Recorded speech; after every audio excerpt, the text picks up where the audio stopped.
Welcome to Amber's Midnight Terrors, where fear finds you when you least expect it. Every night, I bring you a dose of terror and short, haunting stories. Tonight's story, a final dance. Music and stories speak to my soul in ways little else can. And when the two combine, magic happens.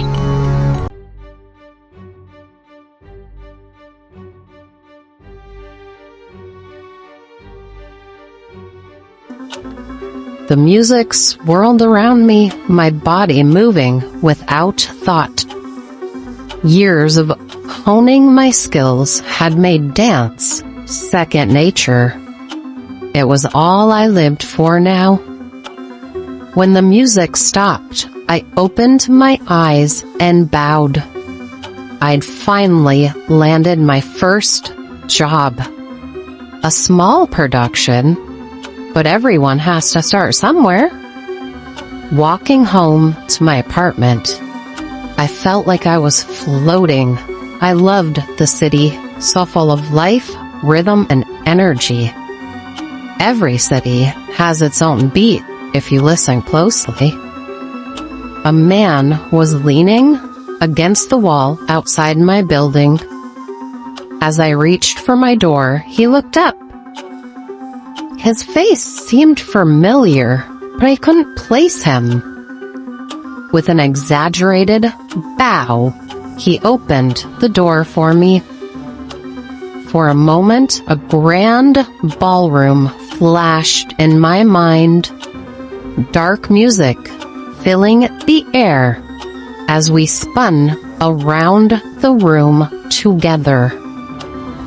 Unsettled, I hurried inside and secured the door, shoving a chair underneath the knob for reassurance. As I prepared for bed, a haunting melody seemed to hum in the air around me. I glanced in the bathroom mirror, and there he was, smiling at me through the glass. My heart raced as I whipped around, but no one was there, just empty air. Opening my bedroom door, I let in the cool night breeze. Nature's soft sounds lulled me to sleep. But when I looked down, I wasn't in my pajamas anymore.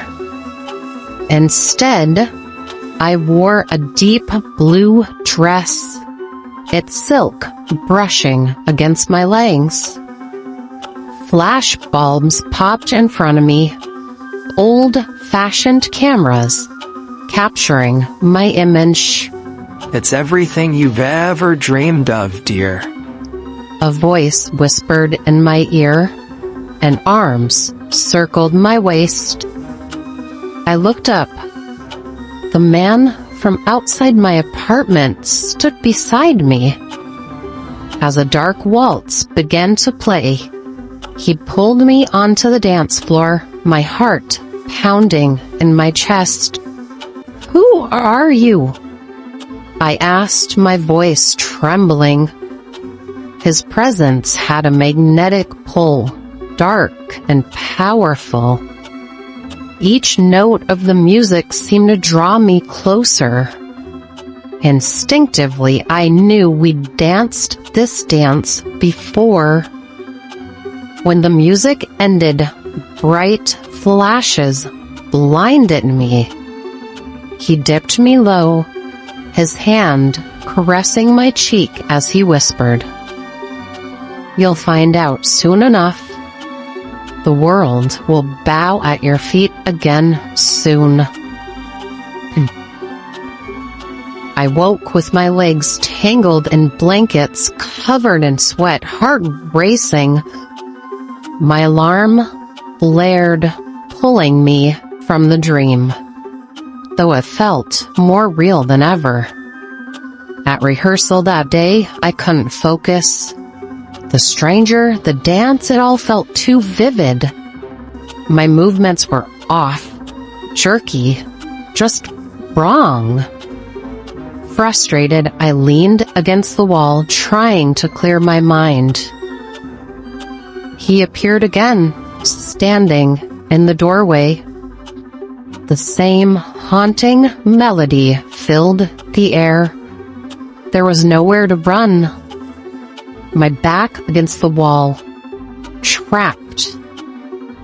His presence was so familiar, like a memory I couldn't fully grasp. He stalked toward me, each step calculated, like a predator closing in on its prey. His hypnotic blue eyes followed my every move. As I tried to slip past him, he grabbed my arm and gently turned me toward him. Tilting my chin, he forced me to meet his gaze. "What do you want? Why won't you leave me alone?" I whispered. I yelled, my voice angry and harsh. He didn't answer. Instead, he pulled me to the center of the room. We began to dance, and I knew every movement he would make before he did. It was like I danced this routine 1,000 times. Let me help you remember, he said, his hands resting on my waist. Suddenly, memories flooded back, overwhelming me. We were no longer in the rehearsal room. Instead, we stood in a grand sitting room. Thorns pricked my thumb as I placed a bouquet of roses on a table. "This doesn't tell me anything. Who are you?" I demanded, growing tired of the cryptic games. He watched me, silent, his blue eyes piercing. On the table lay a newspaper, the headline reading, "Charlotte Ashford, set to wed Charles Wentworth."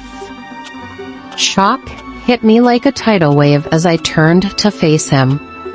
Charles waited, a sly smile on his lips. My head throbbed as the memories returned. All of them. I've waited so long for you to wake up. Charles said, his smile twisting into something darker. He had been hunting me for years, and now I remembered every cruel thing he'd done, every bruise, every mark. "How did you do this?" I asked, wearily watching his every move. "There's no escape this time," he said, grabbing the back of my head, his grip like iron. We had performed this dark dance countless times over centuries, meeting, falling in love, and descending into a nightmare. But this time, I would fight back. Biting his hand as hard as I could, I broke free. "I'll find a way," I shouted, running up the stairs. Climbing down from the balcony, I escaped into the night, determined that this time, I would be the one to break the cycle. I spent hours in Charles's office, searching through his books on magic rituals. I finally found what I needed, and spent another hour setting up the circle. When it was ready, I turned on the song he had always claimed as our song. The front door clicked open. Charles entered with a low chuckle, amused by the sight of me waiting for him. I smiled sweetly, beckoning him toward me as the dark waltz played. Step by step, I led him into the circle. When he was fully inside, I stepped back, revealing the trap. Charles growled, trying to break free. But this dance was over. This ends now, I said, tossing a small bag at his feet. Black smoke rose from the circle, swirling around him. His body convulsed as the smoke thickened, filling the room. This can't be the end. He yelled, panic overtaking his face. But it was. Warmth spread through my limbs as every memory, every connection between us, burned away. Finally, I was free. Charles and Charlotte, bound for lifetimes, trapped in an endless cycle of love and torment. Music and stories hold a powerful place in our culture. Why do the stories we love resonate so deeply? Do they reveal truths we're afraid to face? Can they show us the patterns in our lives that hold us back?